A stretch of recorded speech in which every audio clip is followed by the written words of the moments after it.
Magandang araw mga kadyabo. Ngayon po ay January 11, 2025. Update lang po sa ating sabaran na Jaboticaba.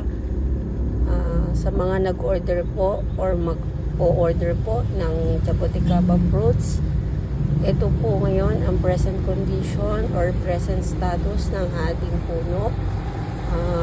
Yung mga flowers po ay nag-turn na po into fruits, pero mga kulay green, pero may mga naliligaw po na iba na kulay black. Yan po, pinipisil po natin siya kung malambot, pwede na po siyang kainin. Hinog na po yun basta malambot na siya.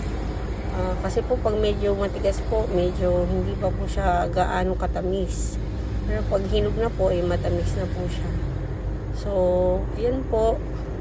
Wait lang po sa further announcement kung kailan po tayo magbebenta ng fruits. Yun lang po mga kadyabo.